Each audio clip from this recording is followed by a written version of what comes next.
Qui croit que ce soir il sera bien?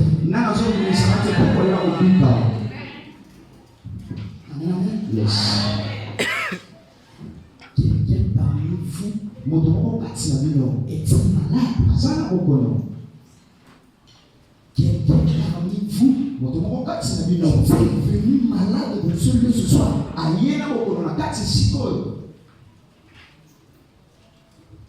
C'est une question qui nous a été posée par notre Seigneur.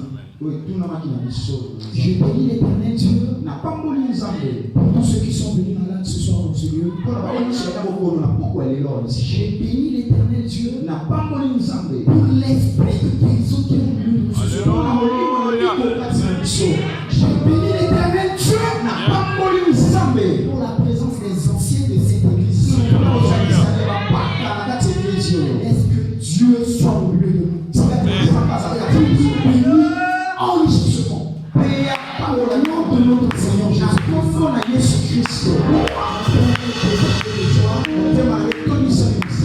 Est-ce que cette joie qui est dans mon cœur soit votre partage ce soir? Je vous invite au soir.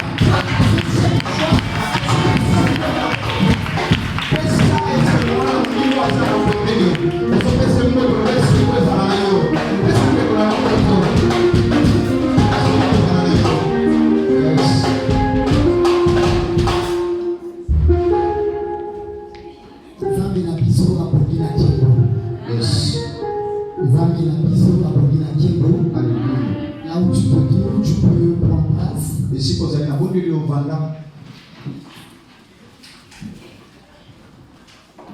Quelqu'un parmi vous est-il malade? Quelqu'un parmi vous est-il malade?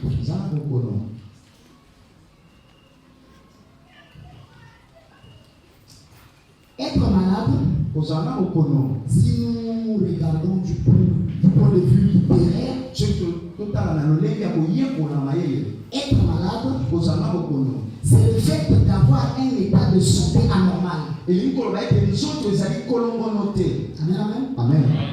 Être malade, c'est le fait d'avoir un état de santé anormal qui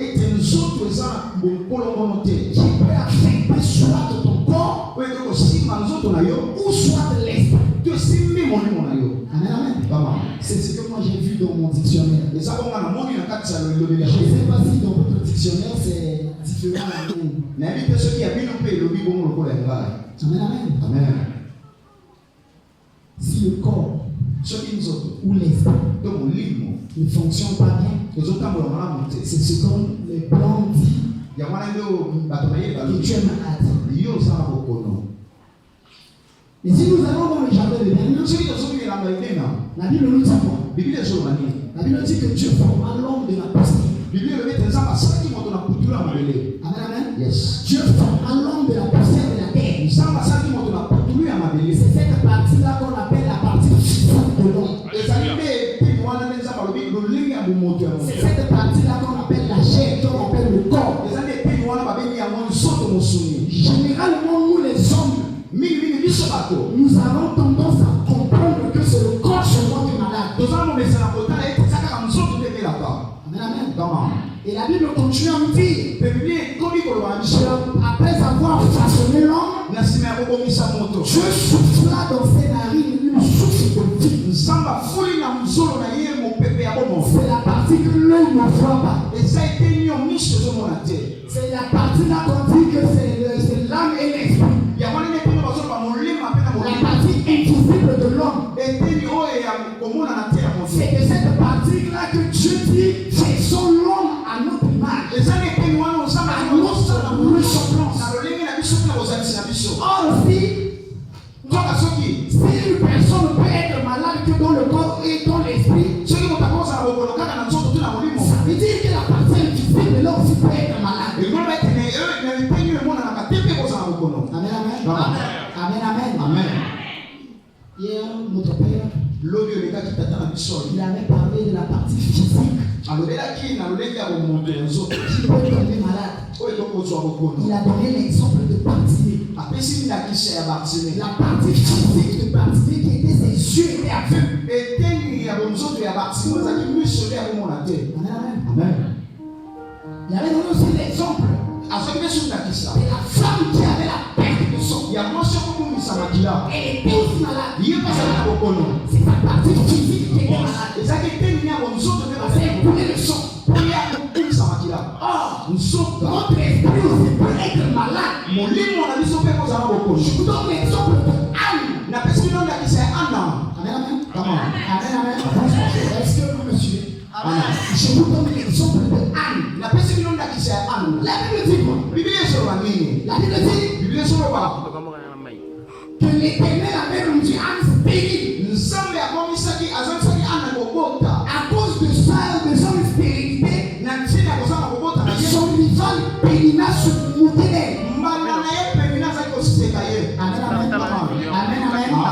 Son rival Pénina se moquait d'elle. Anne n'avait pas la paix dans son cœur. Son esprit était attristé. La Bible dit qu'elle avait l'amertume dans l'âme. Elle avait l'amertume dans l'âme.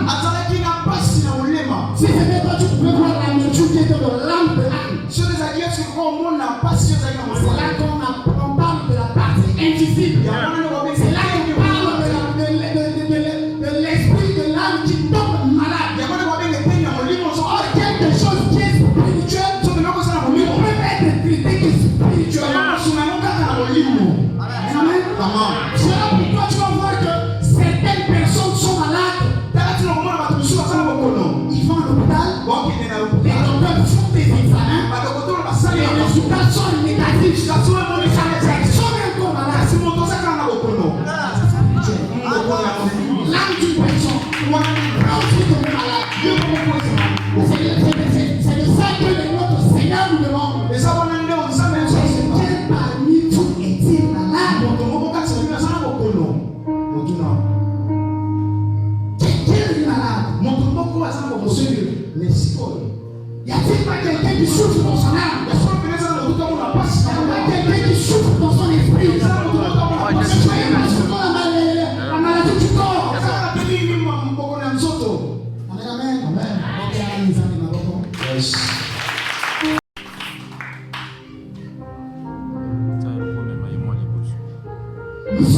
livre de Jacques.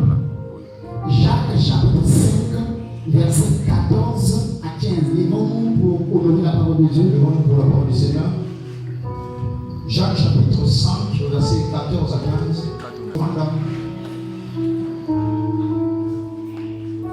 Quelqu'un parmi vous est-il malade? Quelqu'un parmi vous est-il venu malade dans ce lieu? Quelqu'un par hasard n'a pas apporté la maladie dans ce lieu. Et je vous pose une question. Je pose une question au peuple de Dieu. Y a-t-il une maladie qui peut résister devant le nom du Seigneur Jésus? Est-ce qu'il y a une maladie qui peut résister devant le nom de notre Seigneur Jésus?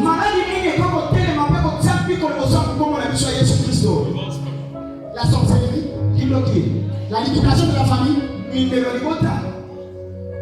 la pauvreté, le mal de dos. Quelle est cette maladie qui peut guérir devant le nom de notre Seigneur Jésus?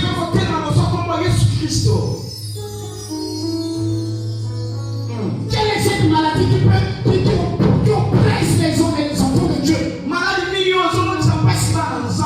et qui peut guérir devant le nom du Seigneur Jésus?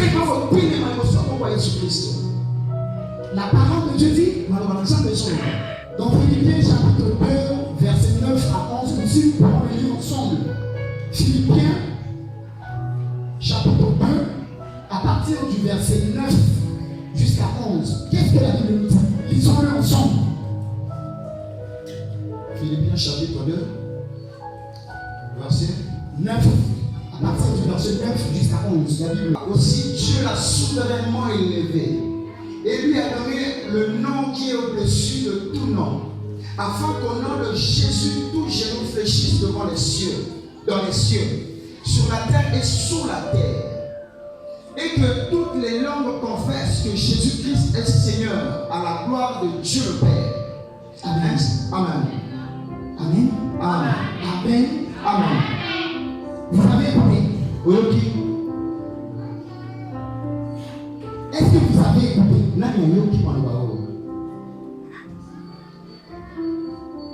Dieu l'a souverainement élevé. Et lui a donné le nom qui est au-dessus de tous les noms. Afin que,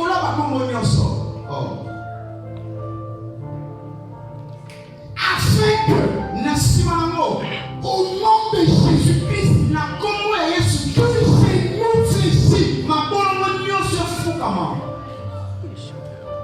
Quelle est cette maladie qui ne peut pas fléchir les genoux devant le nom de Jésus? Quelle est cette maladie qui ne peut pas fléchir les genoux devant le nom de Jésus? Quel est le nom de cette maladie? Le nom de Jésus qui s'est élevé au-dessus de tous les noms. Quel est donc le nom de cette maladie qui te presse? La réclamation, la limitation de la famille. Quel est donc le nom de cette maladie qui ne peut pas fléchir les genoux devant le nom de Jésus? Le nom de Jésus à laquelle tout genou fléchit. Le nom de Jésus à laquelle toute maladie fléchit les genoux. Quel est le nom de cette maladie? Amen. Amen. Quelqu'un est-il venu? Est-il malade? Quelqu'un parmi vous est-il malade? Le nom de Jésus-Christ est souverainement élevé. Et au nom de Jésus, tout genou fléchit. Toute maladie fléchit ce genou.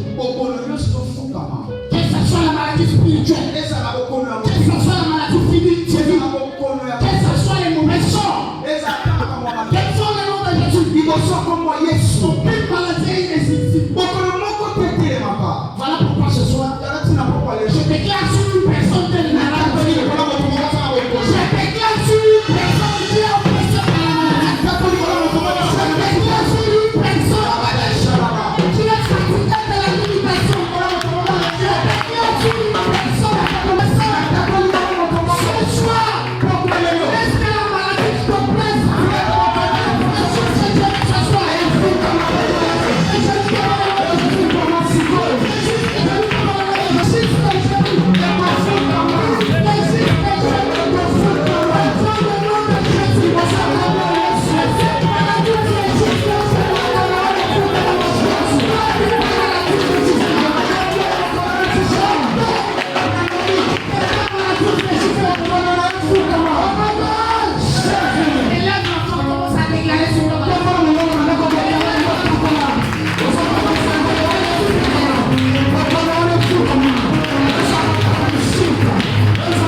La Bible déclare, afin que s'accomplisse ce qui avait été annoncé par Isaïe, le prophète, il a pris nos infirmités et il s'est chargé de nos maladies. Il s'est chargé de nos maladies. Il a attaqué beaucoup de la mission. Jésus s'est chargé de nos maladies. Jésus-Christ a attaqué beaucoup de la mission. Donc on ne peut pas être malade. Oui, Isaïe chapitre 53. Isaïe chapitre 53. La Bible dit, Mais il était blessé pour nos péchés, brisé pour nos iniquités. Le châtiment qui nous a donné la paix est tombé sur lui. Et c'est par ses meurtrissures que nous sommes guéris. Par ses meurtrissures, nous sommes guéris. Mais d'où vient la maladie? Pour la vie des autres continue. Ou bien peut-être parce que tu ne connaissais pas. Dans ce qu'on va quitter. Que Dieu t'a déjà guéri. Par ses meurtrissures, n'a pas pu d'ailleurs. Il a porté sur lui. On a frappé son dos. Pour toi et moi. Mais tu vas laisser la maladie encore te distraire.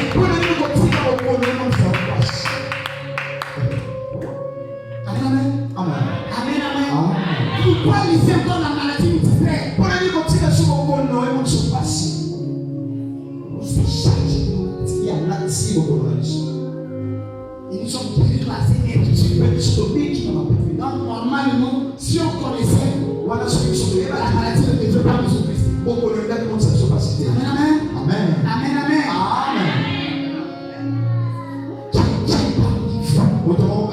Est-il malade? Si oui, il va faire les soucis.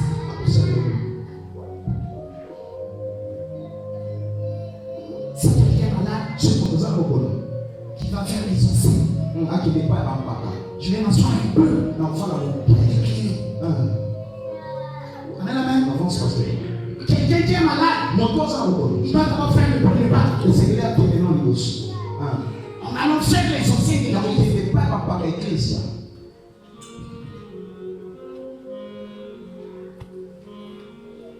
Tu es malade, tu ne sonnes pas l'église. L'église va sauver de connaître tout le monde qui est malade. C'est vrai que tu as la foi. C'est vrai que tu pries. Mais dans ce contexte, je ne nous pas faire les anciens. Je sais pourquoi. Ils nous ont envoyé faire les anciens.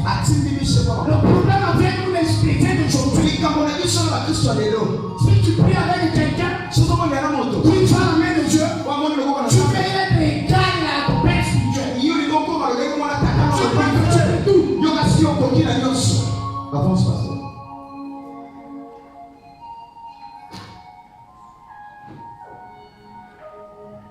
Certes que nous avons la foi, il y a solo tout ça qu'on dit. Mais nous avons aussi besoin de la foi des autres. Tout ça fait pour ça qu'on dit. Qui nous a dit que prier par la puissance de ça, c'est à travers la prière que Dieu avait envoyé l'ange.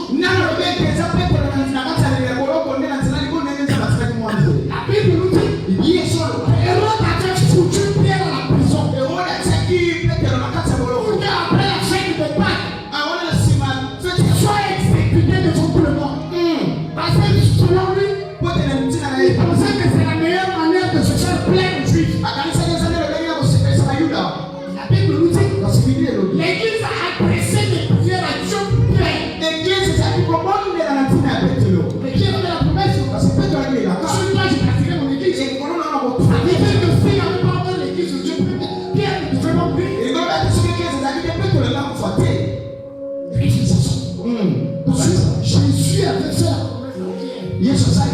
Il a dit, sur toi je bâtirai mon Église. Ça veut dire, même les portes du séjour de mort n'avaient pas droit sur Pierre. Et Pierre était dans la prison. L'Église a prié pour Pierre. Dieu a envoyé l'ange. À travers la prière de l'Église. Mais le problème avec nous, c'est quoi que toi seul tu peux tout. Tu ne sais pas exprimer l'Église. Tu as des problèmes. Tu penses qu'avec les petites prières là, c'est à travers ça que Dieu va te délivrer.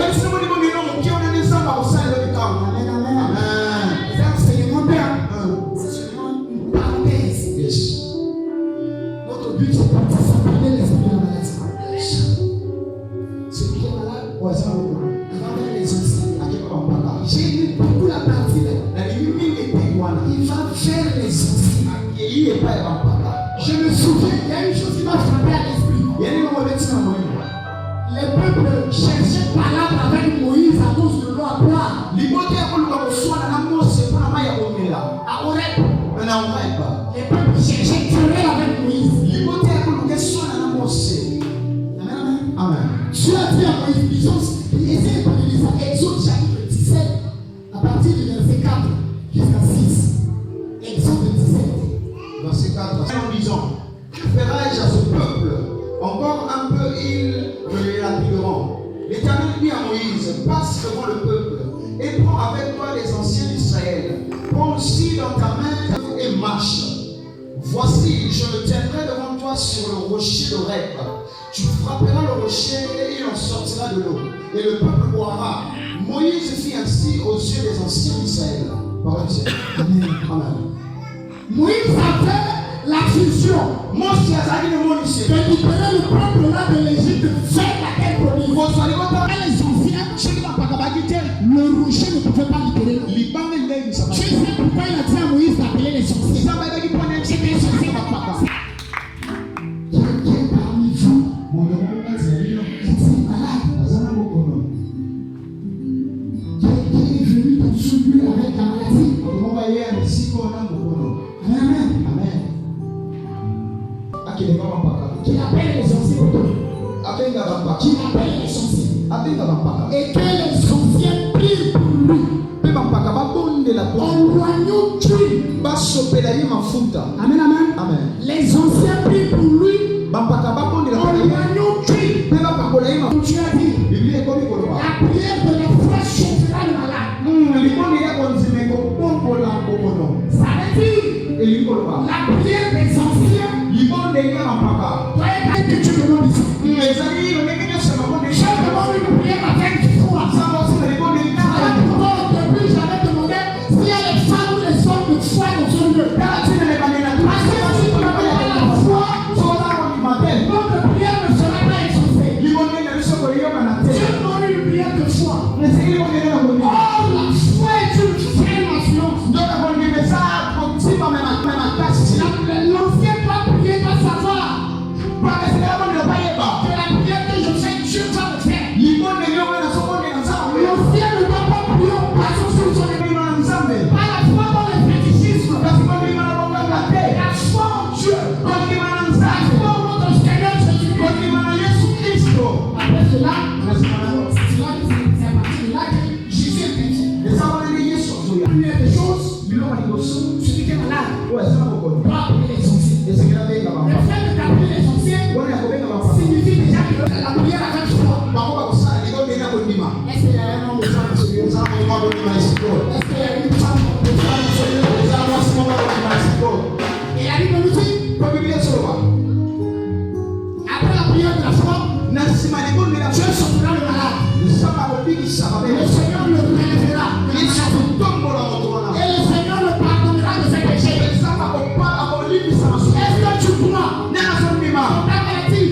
Que après la prière des anciens, Dieu te sortira. Est-ce que tu crois que Dieu te relèvera?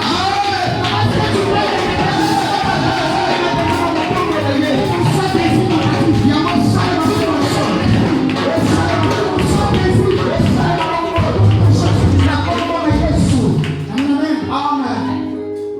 est-ce qu'il y a des gens qui sont venus malades dans ce lieu? S'ils sont là, qui vont devoir pousser les gens. Je vais appeler les anciens. Les anciens aussi vont pousser les gens pour prier pour ceux qui sont malades.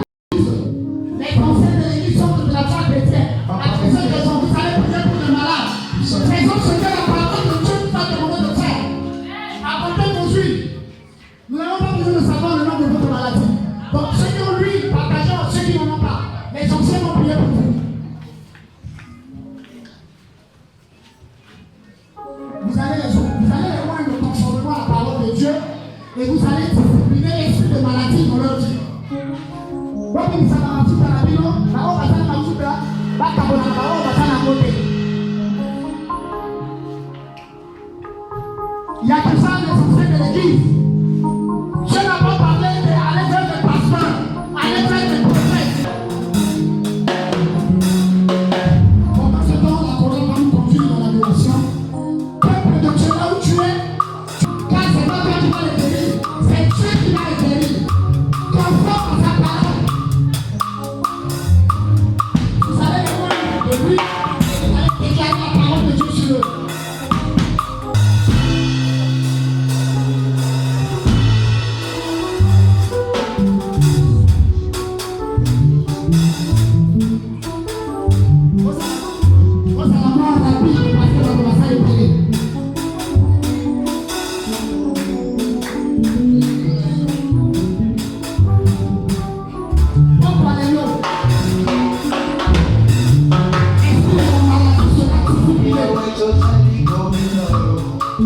Amen.